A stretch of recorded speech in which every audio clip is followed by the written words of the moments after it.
You know, that's for our benefit too. For example, we compete heavily with surrounding states to attract, you know, these businesses.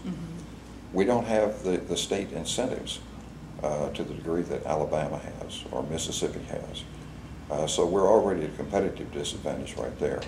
The last thing we want is for those folks to know that that particular client is looking at this area, because all they do is sweeten the deal.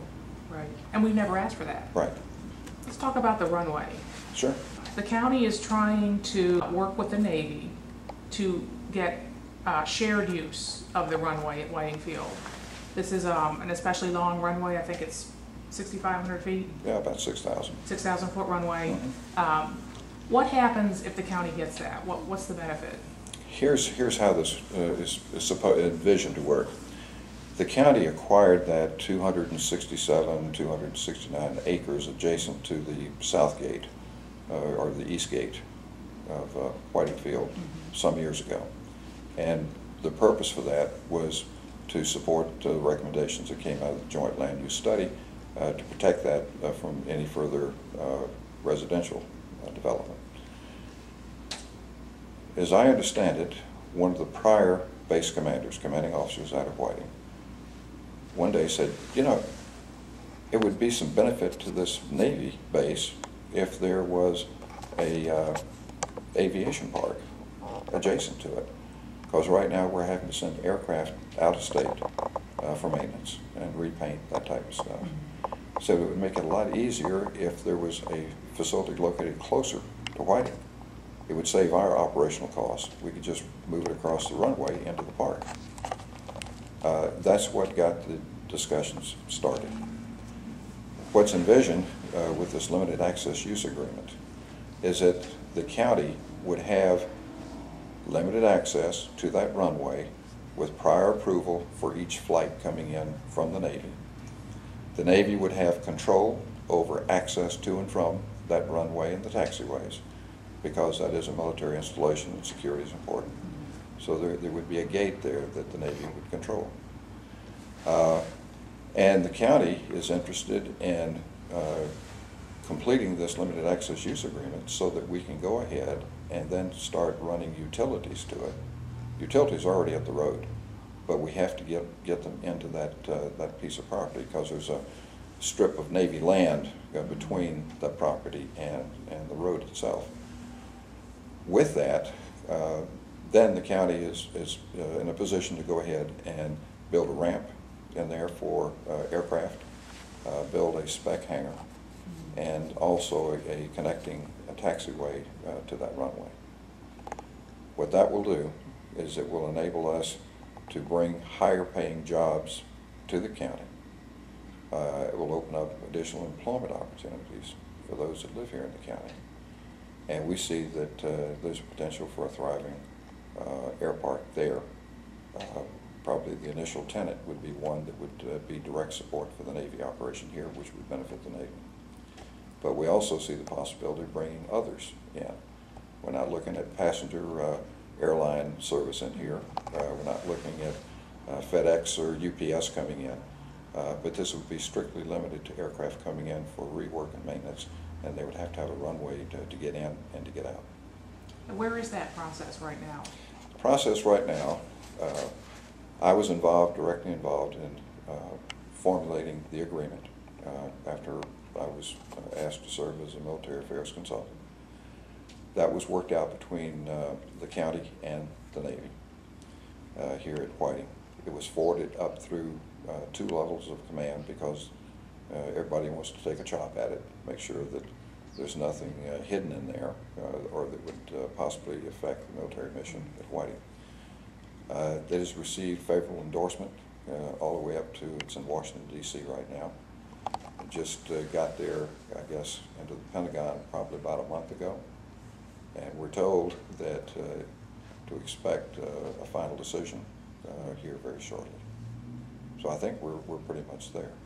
Once that comes back, it will go to the full county board for discussion in open session and for a decision to approve or modify that contract. Well, Deborah, that was a You know, honestly, I didn't know how that was going to go.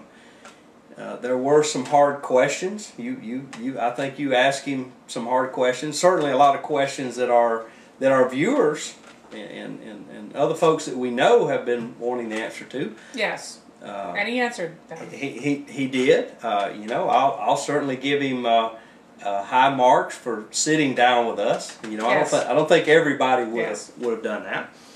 And of course, ladies and gentlemen, this is going to be two parts. There will be the other half of that interview will be on next week's show, and it's a little more on, you know, day-to-day activities and things that he does. Ladies and gentlemen, unless you live under a rock somewhere, you certainly have noticed that Cindy Anderson, the executive director of Team Santa Rosa, just out of the blue, all of a sudden, Escambia County offered her a job.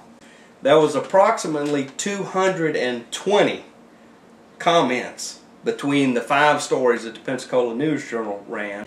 And I think part of that, I think that reflects a wider mistrust of Team Santa Rosa. Well, absolutely. It is all about trust. And there's been item after item, the Sunshine issue, the Chapter 119 issue, failure to give records that I and others have asked for, behind the scenes land deals, what appears to be had the appearance of special favors to individuals who were board members of the team. You know, there's zero trust there, and she being the pinnacle of Team Santa Rosa as far as the staff is concerned, I think a lot of her actions has been the cause of some of that. Now, you know, you and I talked earlier. I certainly agree that a recommendation was made to the Board of County Commissioners, for example, on the Pullum property, and it was the Board of County Commissioners that ultimately made that decision.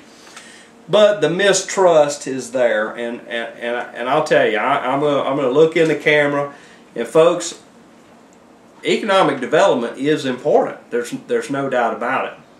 But the level of trust is extremely low in Team Santa Rosa. And Team Santa Rosa's board on April the 20th will decide whether or not they're going to rescind Miss Anderson's letter of resignation. My opinion, of course I'm only one person, my opinion is we need a new director of Team Santa Rosa.